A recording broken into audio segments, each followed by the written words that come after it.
প্রায় 1.5 বছর পার হওয়ার পরও যে আকাঙ্ক্ষা, যে স্বপ্নের বাংলাদেশের জন্য তারা রক্ত দিয়েছিলেন, স্বজন হারিয়েছিলেন, সেই স্বপ্ন পূরণ না হওয়ার বেদনা নিয়ে আজকের ঐতিহাসিক স্বরাজ উদ্যানে তারা সমবেত হয়েছেন। বাংলাদেশ জামাত ইসলামের পক্ষ থেকে 11 দলের পক্ষ থেকে আমরা আপনাদের কাছে ক্ষমা প্রার্থী। যে কারণে আপনারা রক্ত দিয়েছিলেন, যে কারণে স্বজন হারিয়েছিলেন, পঙ্গু হয়েছিলেন, চোখ হারিয়েছিলেন, 1.5 বছর পর সেই দাবি পূরণের জন্য আবার এখানে আসতে হবে। এটার জন্য আপনাদের কাছে আমরা ক্ষমা প্রার্থী। আপনারা লজ্জিত, আপনারা আমাদেরকে ক্ষমা করে দেবেন। কিন্তু আজকে জুলাই যোদ্ধা শহীদ পরিবারের বক্তব্যে পরিষ্কার হয়েছে, সরকার জনগণকে বিভ্রান্ত করার যত চেষ্টাই করুক, যারা জীবন দিয়েছে, অঙ্গ দিয়েছে, ত্যাগ করেছে, আরো ত্যাগের প্রয়োজন হলে 18 কোটি মানুষের মুক্তির জন্য এই গণভোটের রায়কে বাস্তবায়নের সংগ্রাম আমরা দুর্বার গতিতে এগিয়ে নিতে চাই।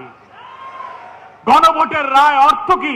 গণভোটে যে রায় 5 কোটি মানুষ হাতে ভোট দিয়ে জয়যুক্ত করেছে, তার অর্থ হলো ঐক্যমত্য কমিশনের জুলাই সনদের 84টি বিষয়ে যারা একমত, 47টি সাংবিধানিক পরিবর্তনের ব্যাপারে হাতে ভোট দিয়ে তার পক্ষে ভোট দিয়েছে।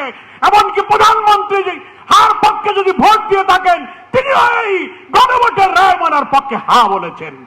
আজকে তিনি সেখান থেকে উল্টে যাচ্ছেন আর বিভ্রান্তিকর কথা বলছেন, আমরা অক্ষরে অক্ষরে মানব। তাই যদি মানেন তাহলে কেন বলছেন নোট অফ ডিসেন্ট?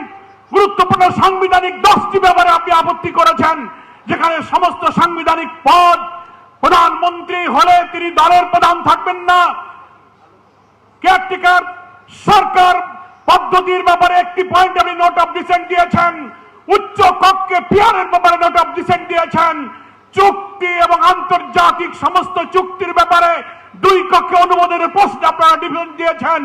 আপনারা দুর্নীতি দমন কমিশন, পিএসসি, আপনি অডিটর জেনারেল, প্রধান বিচারপতি নিয়োগ, প্রত্যেকটি সাংবিধানিক পদ যা হলো এই সংস্কারের মূল কাঠামো, যেটা ঠিক না হলে এই রাষ্ট্র আবার ফাঁসিবাদের দিকে ধাবিত হবে, সেখানে আপনারা না বলেছেন। অথচ জনগণকে আপনারা শুভঙ্করের ফাঁকি দিয়ে বলছেন আমরা মেনে নেব। 5 কোটি মানুষ হাতে ভোট দিয়ে আপনাদের এই সেই নোট অফ ডিসেন্টকে খারিজ করে দিয়েছে। 5 কোটি মানুষের সামনে আপনাদের নোট অফ ডিসেন্ট নাই।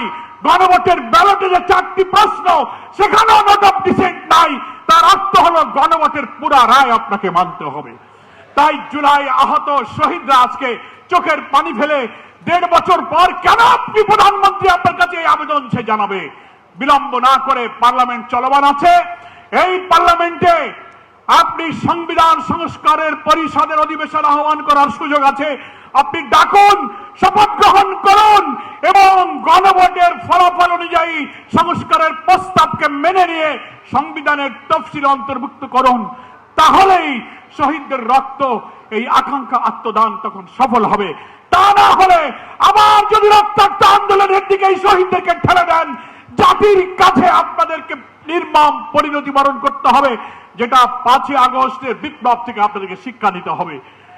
আমি আজকের এই ময়দানে উপস্থিত সকলকে আবারও আহ্বান জানাবো, 11 দলীয় ঐক্যের পক্ষ থেকে বিক্ষোভ, সমাবেশ, মিছিল, সেমিনার, গোলটেবিল, দীর্ঘ কর্মসূচি শুরু হয়েছে। জাতীয় সংসদে আমাদের নেতারা লড়াই করবেন, রাজপথে লড়াই চলবে। রক্তের এই মূল্য না পাওয়া পর্যন্ত এই আন্দোলন ইনশাআল্লাহ আমরা অব্যাহত রাখবো।